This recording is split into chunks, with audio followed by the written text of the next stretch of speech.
And there are a number of factors that push those things. So, first question that I always ask, though, and I'm not a Luddite in any way, but I am a realist because I see the effect of technology and what it does to society every day as part of my day job. But the very first question I ask is: Are we adapting to technology, or are we adopting technology? And if you think about it, much of the technology that we interact with on a daily basis is not actually by choice. We're interacting as a society with technology largely because that's what we've been told we're required to do. So, for example, in medicine today, and this is an odd reality that I didn't realize until I was doing homework for this talk, but prostate issues in men. There's a surgery, biopsies and surgeries that happen. There are almost no hospitals in North America anymore that do this via the analog way, the old way. It is considered archaic to do this by hand. It's an entirely robotic operation. You sit down in a machine, measures you, and does the whole function, the biopsy, and all of this stuff. That is unbelievable. This is blows my mind to think that will eventually approach a time when no humans know how to do it manually. That the only person who will know how to do prostate biopsy will be someone who is a machine operator, which is really, really crazy if you think about it.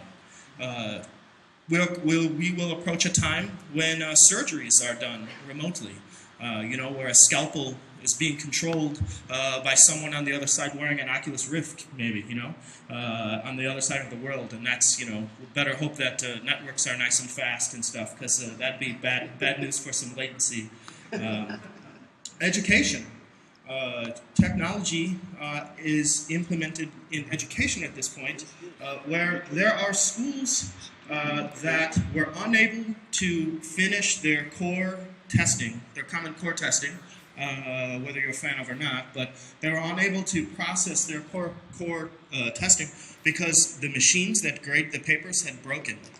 And as a result, no one could grade the tests because there was no one there who was able to process tests analog. It was as if it was like grading multiple choice is a lost art by hand. You have to draw in dots and feed it in there. Transportation, we have ships, cargo ships today that haul goods across the both Pacific and Atlantic Oceans. This is more in the Pacific, but where there are no humans on the ship. The ship has a GPS beacon, and it goes from coast to coast, goes from its waypoints. A ship captain comes out via ferry, they board the ship, and then they manually drive the ship into the port, and so on. And this kind of maritime transit in the middle is done automatically. And now you'd think, hey, that's a great idea, but what if your car is on there because you're moving from one continent to another and it gets lost at sea because there was no one there to drive it, and its GPS maybe got lost or whatever? No human sailor on there who could go out and shoot an azimuth, read the stars, shoot an azimuth, and get your belongings to you. In energy, I have a friend of mine who has gotten free water for about 8 months because the remote sensor on his building stopped sending the beacon back to the mothership, and they didn't investigate. No one at the water company investigated. He called them and said, hey, I haven't been getting my bill for water. What's going on? And they said, oh, well, your beacon seems to have stopped reporting, so someone will get out there to fix that. And he said, well, okay, well, when they're here, are they going to read the meter as well? And, if you can send someone to fix the thing, couldn't you send it that? And they said, well, no, no one is trained to read the data off of the meter manually. Only the system is. So now he's in some type of like back payment lottery that he's waiting. I'm sure he'll get, you know, whatever, some gigantic water bill one day. And he had no choice in that. He couldn't get, you know, a human readable water meter. And in finance, which is what I've chosen to take a slightly deeper dive into, but in finance and banking, all of us, as we live in a capital-based society, we all have to have banks for the most part. I mean, either big mattresses to hide our money in, or we bank. And that's pretty much your choices, right? And today, though we are all required to have bank accounts effectively, we also have to pay if you want to talk to a human being at the bank. If you look at the free banking programs, typically they're only free checking if you interact only with ATMs and only online. But if you want to sit down and talk to a teller, there's usually a service fee for that. That is across the industry. The bankers presumably maybe got together, said, hey, what is another way that we can monetize this industry, and came up for that. So now I know we're not, as a culture, as a part of society, hackers, we're not known as the most extroverted people usually. So this may be a crazy question, but I bet no one in this room asked to have to pay money to talk to people, right? Let's be honest. It's not the case. And so as a result, internet banking globally has effectively become required. You can't go easily talk to a bank teller. So what happens when you have that situation? So enter bank credential stealing malware.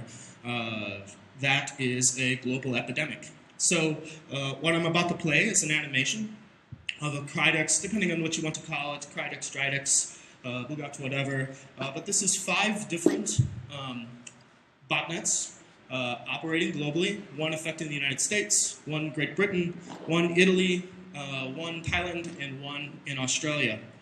And this animation is showing, I don't know if you guys can see it, but all of the white dots are the C2s, and all of the red dots are the victims. And this is communications going from bot back to the controller as people around the world, and these are separate campaigns, geographically targeting, and these are people as they're going to just do their banking and do their thing, just trying to check their savings account, just trying to transfer money to someone, what have you. Now what's very interesting with this is the first time I've ever seen this, and I've been working in this industry for almost 20 years. Look at all of the sources coming out of Africa. This is the first time that's been this prevalent. So even in the African continent, which typically has next to no infections, is now starting to see banking Trojans, because they are also members of this same society as us. They're also being pushed towards this notion of electronic or technologically advanced banking. And this is just one day. This is one botnet, one set of campaigns. And once upon a time, this wasn't the case, right? To rob a bank, you had to have a gun, and you had to have a mask, and you had to have someone who could open a vault, maybe. You had to have a whole crew of people, and now you don't necessarily. You need a couple books. You still have to be a miscreant, of course. That part hasn't changed. You still have to be a criminal. But, before, whereas if you robbed a bank in your underwear, you would look like a fool, and now if you rob a bank in your underwear, that's no big deal, because you could rob your bank in your sleep. You could rob a bank in your sleep, because, for example, the people running these campaigns, they're not awake 24 hours a day, but their bank robbery is awake 24 hours a day and continues nonstop. And the thing is, there's more. There is another. This is another piece of banking malware. This is a single day, multi-part campaign. These are infected devices, again, all over the world. Again, India and Africa, very prevalent. This is a new thing for 2015. Started to see it just a little bit at the end of 2014. But when I gave this talk When I spoke here last year, I had some kind of similar animations where we were talking about global infection statistics. And quite typically, Africa, India, South America, very, very underrepresented in infection statistics. But that's over. And this isn't just, every now and then you'll see blips from the center of Africa as well. So this isn't just, Johannesburg and Nairobi and places like this. This is, the entire continent is starting to see this pressure. So criminals have figured this out. They have realized that there is no need to run into a place guns a-blazing. Not at all. Instead, it's all about, malicious attachments and USB sticks and watering hole attacks, drive-by browser attacks, things like that. So when someone goes to visit their banking website, they're prompted with, instead of the normal login, there's a questions for additional information. Enter your PIN, enter your SSN, things like that. But society has no idea. They don't know not to fill it in. The average person outside of this room, right now in the 305 area code, or 315, whatever we're, 315, we're probably the largest concentration of people who know how SMTP works in all of South Florida. I mean, think about this. But we are not the largest users of it. In fact, the largest users is probably some retirement community near here that is sending and receiving photographs from summer vacations and all of this stuff. And to them, when they get an email from their granddaughter, grandson, whatever, that's no different than the tooth fairy coming along and putting a quarter under their pillow at night. They have no idea. It's all magic. It's just this amazing thing that they didn't even ask for. They were just told, hey, you do this. And in the case of banking, they weren't even told that. They were told, do this or pay. And so they said, well, we have to do this. This is the only choice that we have. And it isn't just financial sector. There's more. We're coming to this era of an Internet of Things, right? I would propose it's actually an Internet of Targets. This is a single day's dump of every compromised device that we at TeamCamry identify. We see millions of compromised devices a day. This is, I had to shrink the movie because it actually runs for like 11 minutes if we run through every category. So this is just a few of the categories that will show up here. But this is every day epidemic. Misconfigured devices, whether it be poorly made, poorly documented, poorly deployed, compromised devices, whether it be specifically targeted, devices like, hey, I want to break into this specific device, or whether they just be scan exploit efforts, what have you. But this is every day.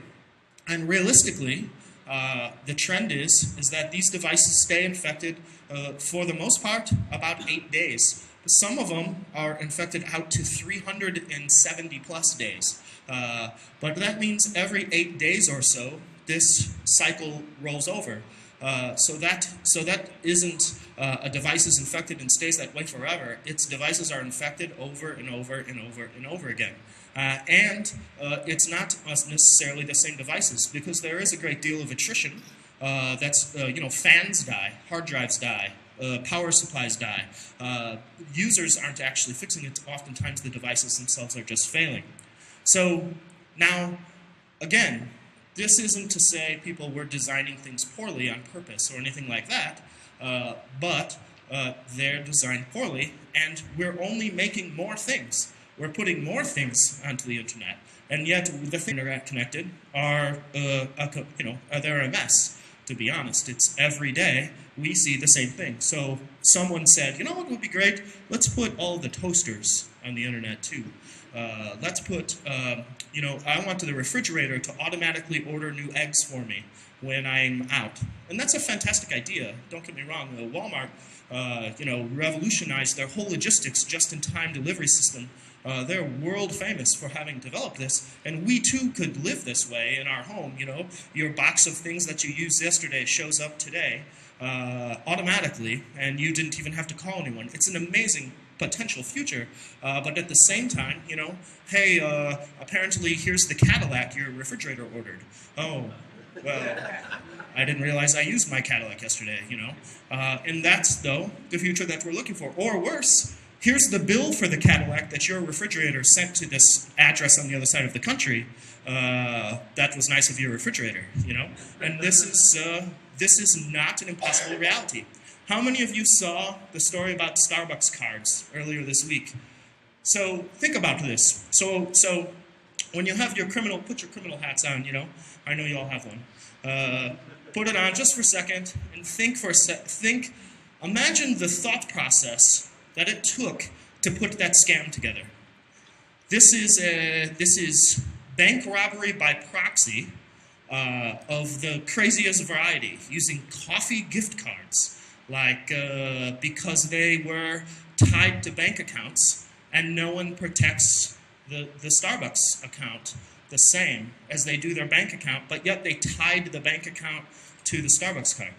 I just got an email recently from my airline that I use that said, hey, you have to change your frequent flyer account information because we were compromised a while back, and we're not, you know, we can't, we were unable to tell if your information was accessed, but we would recommend that you change your information. So I thought to myself, why on earth would anyone want to break into this system? So I started thinking about it, and it's an interesting, same concept. You could use people's frequent flyer miles to buy plane tickets for other people because they have a gifting program, and by the time you realize that it had happened, like, how many of you right now know exactly how many miles you have? But I fly a lot, so, but yeah. But everyone else doesn't know. They fly a couple times a year, they rack up miles, they're good for 2 years or 5 years or something like that. They go in and say, oh, they don't even look, or they wouldn't know the difference between a 0 and 150,000 miles. They have no idea. But meanwhile, someone somewhere has bought and sold a ticket on their behalf. And I thought that was kind of interesting. But then this thing with Starbucks last week really blows my mind. I mean, that's pretty hardcore. You're like, and totally under your radar, because do any of you have automated alerts on your bank accounts? Like, hey, you withdrew more than $100. Here's an alert, big spend, right? What are the chances that a coffee card is going to register that high? About 0. You know, it's going to be a small amount. But hey, if I do it to you 10 times in a row, back to back, I could get $500 from you. And because your threshold was set for $100, but because I split it up so many times, you don't know. It doesn't even set off your alerts. And that's, you know, that's a reality. But there's even more.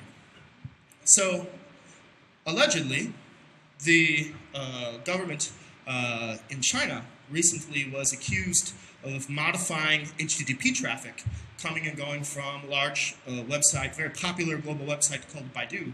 And they modified HTTP requests and responses to include a malicious JavaScript payload that all of the browsers that reached out to the sites were getting this malicious malware or malicious injection into the stream, and their browsers immediately started attacking to GitHub-hosted websites. GitHub saw an attack that was like 400 gigabit, 500 gigabit, something like this.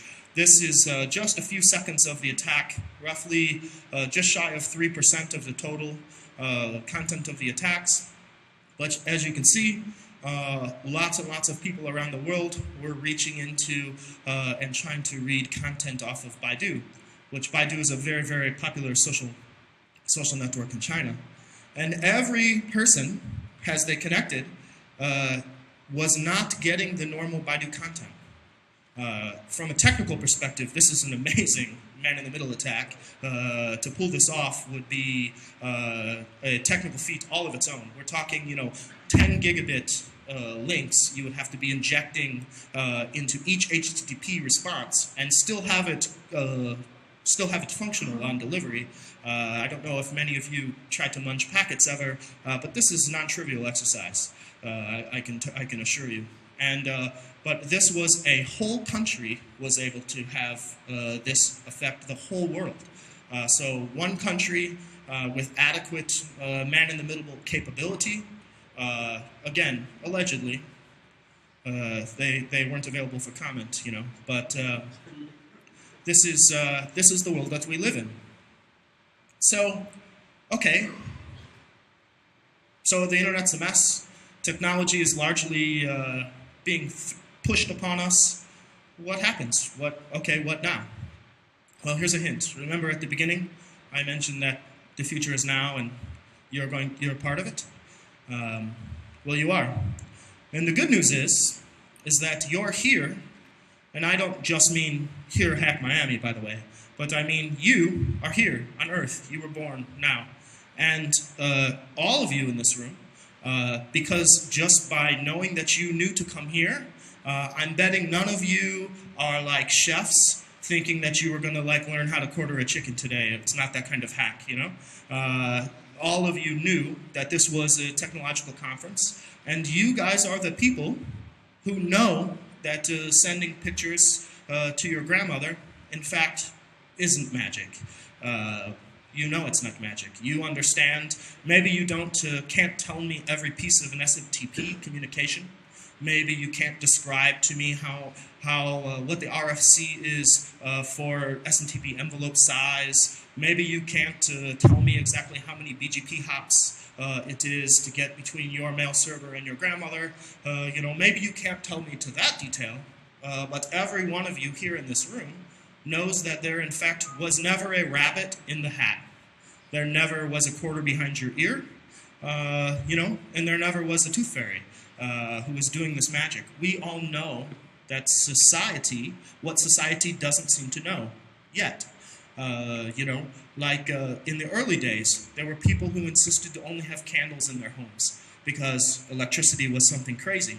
But enough people eventually figured it out, or enough people eventually electrocuted themselves, or those people with candles burned their houses down, I'm not sure. But eventually, it became a commonplace. And we happen to be at one of those times where the mysticism is still largely out there in the world. And we have a very important role to play. You know, we should be out helping to educate our fellow, you know, for lack of a better word, sheep. You know, how many have you guys ever read? It's like a page-and-a-half story about there are sheeps, there are sheepdogs, and there are wolves. It's briefly in that movie that came out this last summer, American Sniper, or this last winter, but it's actually a much older story than that. But the notion is that, you know, there is the bulk of everyone, the sheep, and then there are people who are trying to attack the sheep, the wolves, and then there are the sheepdogs who help protect the sheep. And I'm not proposing that everyone here has to stand up and be a sheepdog. You may very well be a wolf, and you serve a fantastic purpose as a wolf, by the way, because we sheepdog get tired of sitting on the porch. But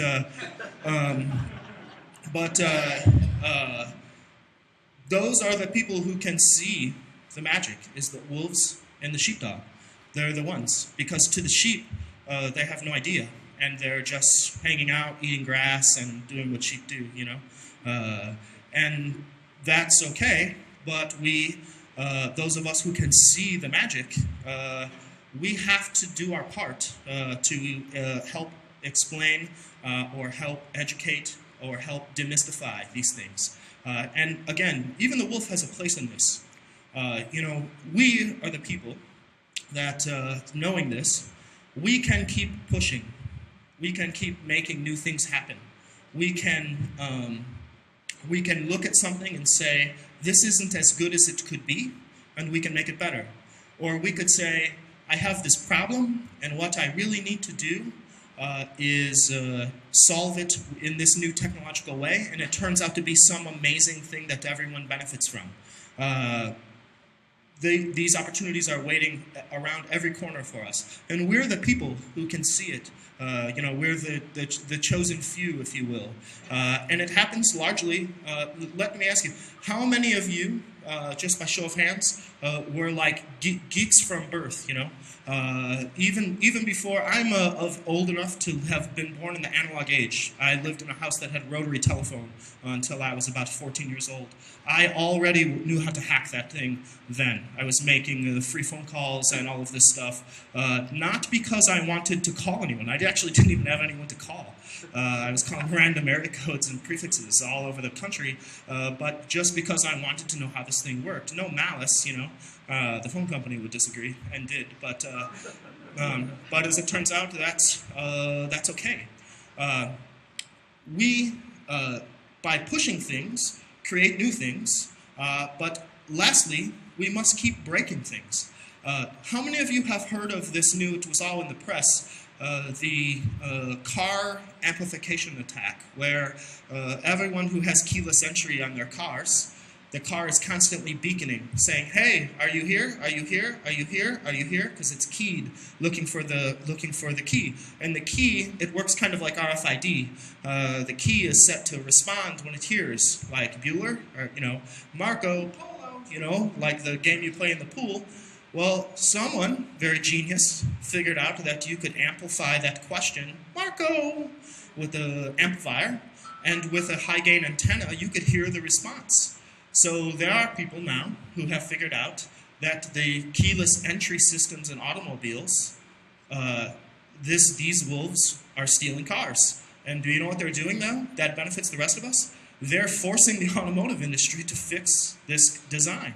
It never should have been functioning in this way in the first place. They chose what they thought was a good protocol. Again, the engineers who came up with this concept, they're not idiots. Obviously they're not. They're makers. They made something amazing that didn't exist right before them. They're just like us. They may even be in this room now.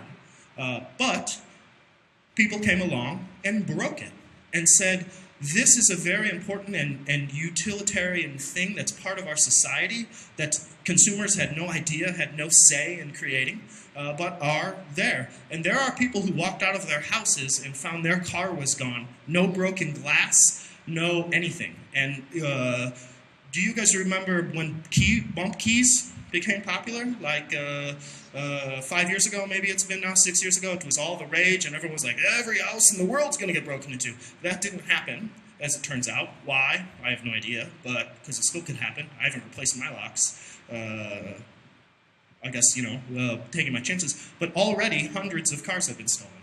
Already.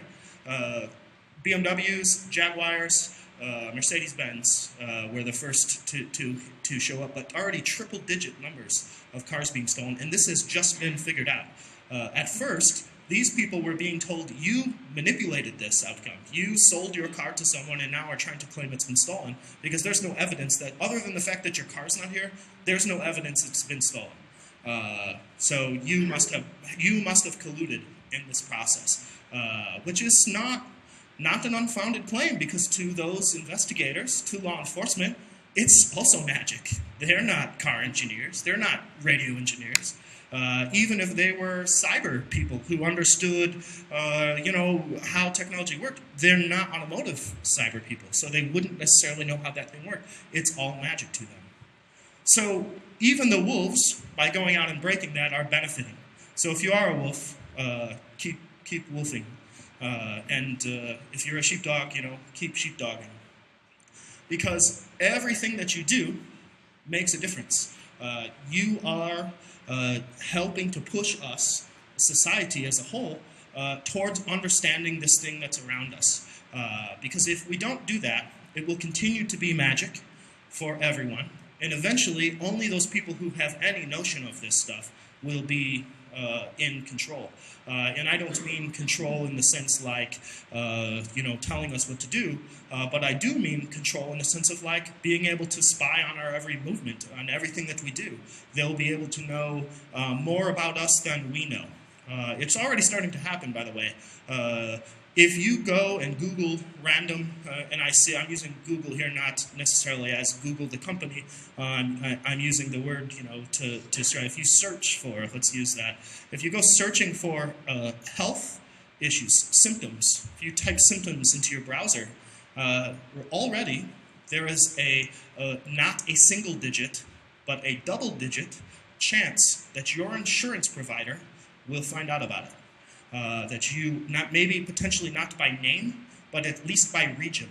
They will say, oh, the people in this part of the country are looking up symptoms that are related to this type of illness, adjust their insurance rates for that part of the country, their health insurance rates. Why? Because they had someone smart enough to be able to see into kind of the electronic consciousness, the magic. They were able to figure that out.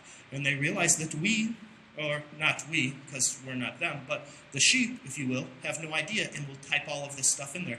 How many times in legal cases do you see where, oh, they busted the guy because he Googled how to do exactly the crime, and then when they went and looked, he went, oh, I didn't know you could look that up. That's crazy. It's like, well, yeah, luckily you didn't know that, you know, is what law enforcement says. But is that luck? I don't know. You know, what if you were what if you were living in some country where you had a tyrannical regime that was holding you to live some life that was a terrible existence that no human should have?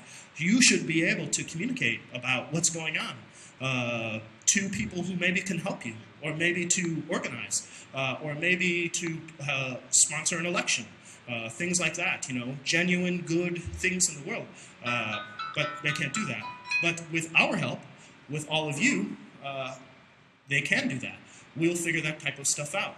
Over the next 2 days, you're going to hear talks on all of these things, on all of these concepts, and how exactly the world has changed in a way that the people who are going to be standing in front of you after me, my fellow speakers, are going to be telling you about things that they've come up with, ideas that they've realized, things that they've realized that they could make or better or break effectively, and that's fantastic. And I would challenge all of you to say, you know what, I want to get up and do that. And you don't have to stand up in front of a group of peers like this.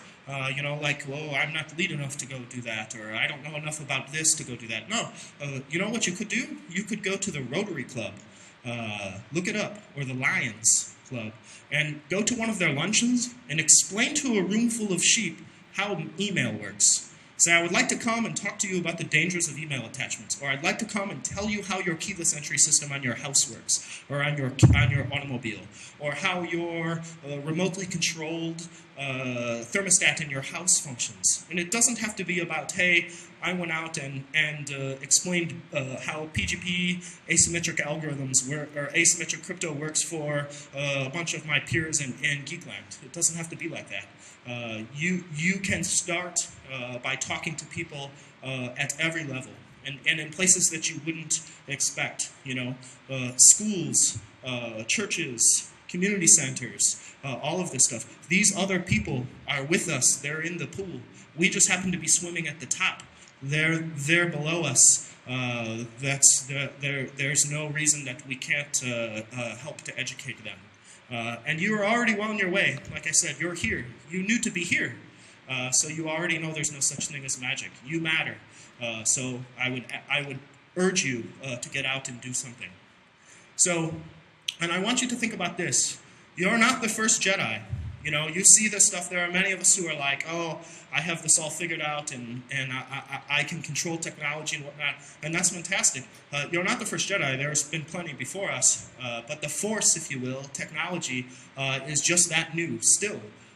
Every day it's getting newer, funny enough. The technologies, as you propel through time. Now, we have Moore's Law that says, you know, everything doubles forever, infinitely, and it's still largely true. But at the same time, it's still so new that there needs to be more Jedi. So help make more Jedi. But please take care of yourself. One of the things that I have seen in a career, 20 years here, almost 20 years, is we have a propensity to abuse ourselves. We'll stay up and work on a project for 3 days straight. No problem. We'll fuel ourselves on various enes, caffeine, what have you. We're willing to biohack and take chemical substances to stay awake. We'll binge drink. We'll overeat. We'll have a sedentary existence. And none of those things prolong our life. And we need to live long enough to, A, enjoy all of this stuff that we're creating and making and breaking. But in addition to that, society needs us. We're the people explaining to them how this stuff works. We're the people making this new stuff. And if we're broken from diabetes or alcoholism or drug abuse or what have you, I'm not telling you be a teetotaler at all. But maybe if you really want to go out and do it, David Lee Roth said, "You can't party like a rock star if you don't train like a champion." And it's true. You get out, add 30 minutes of walking to your day, and not just and if you have to, walk to get another bag of Doritos and a six-pack of Mountain Dew or whatever because you come to work on something, but still get out and do that, because if you're not here, no one's going to replace us. Statistically, we are not all of us are in possession of something that's very hard to learn. You're kind of born with this. So think of it that way. You were born with a gift, make the most of it. So that's it. Essentially, let's chat. Do you have any questions about any of the data I showed, any of the concepts? I chatted with one of the people that I typically run a talk like this past, is my friend Josh Corman, also in the community, and very erudite, very, very into the concepts of what does technology mean to society and things like that. And he definitely, and he started the I'm Calvary movement. I don't know if you're not familiar with that, but check that out. Be the Calvary, by the way. That thing, he has a great thing going on. They're really pressuring government to fix, for example, the automotive stuff by way of legislation. They're being very helpful in that way. But he basically, I was tempted to not make this such a call to arms talk, but he convinced me otherwise. And how I kind of made it okay in my head is I wanted to give people the chance to at least tell me I'm full of shit at the end. So let's chat. Anyone have any questions? Yes? The demonstration of charts that you were showing before, yes. What resource did you use to follow that traffic? So at Team Cymru, what we do is monitor the global internet for malicious activity. We collect malware, a couple 100,000 samples a day. We analyze it both dynamically and statically. Those indicators that we're able to identify, we then match against visibility that we have been able to acquire in the last decade or so. We've spent becoming friends with transit providers and ISPs and whatnot around the world. We see about maybe 900 terabytes of global network metadata daily. So we take those indicators, you can think of it as threat intelligence, and apply it to the network data, which you can think of as security intelligence, and we look for overlap, and that's what those are. So, but it's from direct observation. Any other questions? Yes? How do you address the fact that the sheepdogs are actually kind of under attack by the sheep? Now you have security researchers getting arrested for showing their research, security researchers getting arrested on planes, showing the vulnerability in a plane, and all that other thing. But that kind of defeats, our purpose as sheepdogs. If we're trying to make the world better, but the people up top, the sheep, they understand what we're doing, but they don't like it. No, that's a very valid point. There's a certain amount of kids that cry when they find out there really isn't quarters behind their ears. That's always going to be the case. And as unfortunate as it is, that's the world that we live in. What do we do about that? I don't have an easy answer for you. I would promise to personally show up and help defend that person, if ever that came to be the point. If it comes to that, I'm old enough to have lived in the age of sheep when everyone was kind of sheep. I understand analog thinking, so we as a community would need to band together, I think, and help defend those people when the time comes. Now, oftentimes, it comes down to trying to adjust legislation. We have to change the law in some cases. Like, for example, the aircraft issue, You know, there are two different ways to approach everything, right? One is, hey, this place could catch on fire. Okay? Totally okay, legal way to say that. If I jump up and say, fire, you know, and we're not on fire, I've just broken the law. Now, when it comes to aircraft, it's much like that. Like anything you do, the FAA has pretty much has made it illegal on the airplane. It's not much that you can do on an airplane without breaking some type of statute. And we just need to change it there. We need to apply pressure there. But when the time comes, and I'm not talking, you know, some type of like, we all show up with our Guy Fawkes masks. I'm talking about we show up, you know, in our best sheep outfit and say, hey, sheep, jury of our peers, this person didn't break the law. This person, in fact, is making your life better. And we get someone in there who looks good and sounds good and whatnot, you know, doesn't look at our shoes while they're explaining it to them so that the people are comfortable and understand, hey, these people aren't bad people. They actually are trying to help us. But that's probably the only way that I think we could do it, realistically. I can tell you for sure, like a witty worm approach isn't going to be good. Like, hey, I crashed all the airplanes. Nobody flew today. No bueno. You know, that wouldn't go over well. But no, that's a very good question. You know, for now, I think we just have to break kids' hearts and let them know, sorry, kid, no, there's no quarters there, and then band together to defend our fellow, you know, magicians, I guess. Anyone else? No? Yes?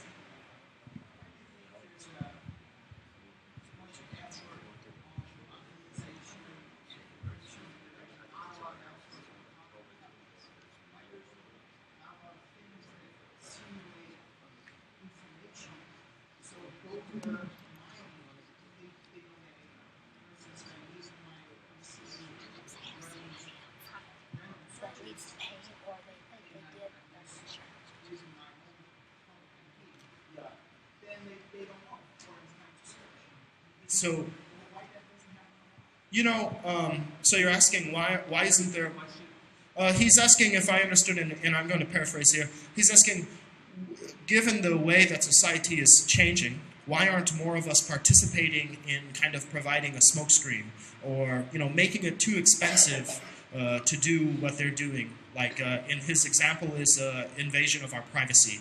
Why aren't he said he's running a script or a tool at home that floods his browsers with random search strings. So essentially, you know, creating more noise in it. Why aren't more people doing that? My own personal opinion, I will tell you, is that's fraught with peril. I am a former federal employee by way of the United States Marine Corps, and what I can tell you, even in the infantry, which is where I lived, we mostly like really broke stuff. And what I can tell you is when we started to run into reinforced doors that we couldn't kick in, we went out and bought 1,000 sledgehammers. Right? That's what we did as a battalion, and so we could open doors more effectively. And if you put enough signal out in the world, and they'll go to the hill and they'll say, hey, these people are making it harder for us to find the bad stuff you've tasked us to find. We need more money, and we need to be able to look at 10 gig flows instead of 1 gig flows, so fund us more and whatnot. So my instinct is that the idea of crowdsourcing camouflage or crowdsourcing smoke and making it harder, more expensive for people to do this stuff is going to backfire because you are funding much of these efforts being done against you anyway. You'll just make it to where it's going to cost you more. You're going to make it more expensive, and there is no such thing as too expensive when it comes to the people who print the money. So it's only too expensive for the people who have to pay it back. So, and that'd be you and I. So my own personal opinion is maybe primarily is because people don't know to do that. That's 99% of the answer.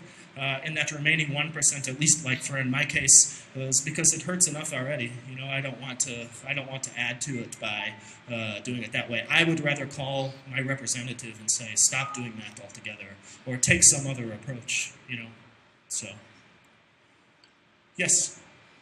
There's a tension between people who write applications and the InfoSec community who find vulnerabilities in those applications. How do you recommend bridging that gap? I think that tension, for the most part, comes because those developers who write the applications often are being charged to do so. Either, I have a capital requirement, aka I have to pay my mortgage. So I'm writing this app to get paid, maybe through either directly or through someone else. And the people who are breaking it threaten that.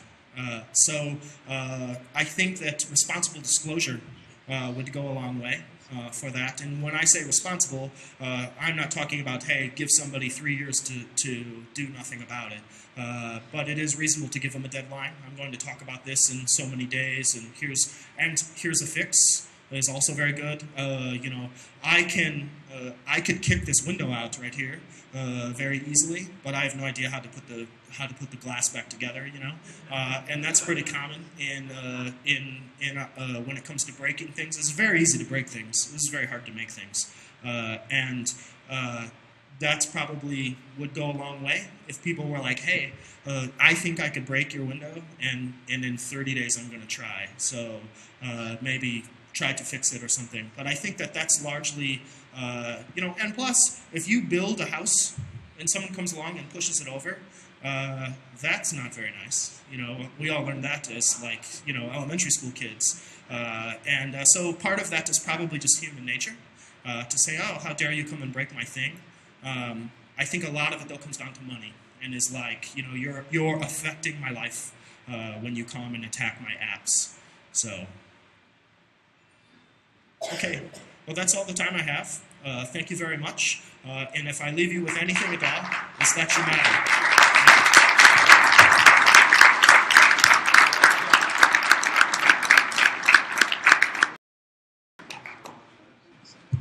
All right, that was an amazing keynote. The talk starts soon.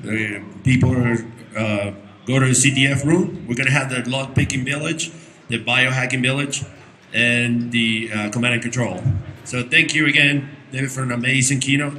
I knew he was going to rock it.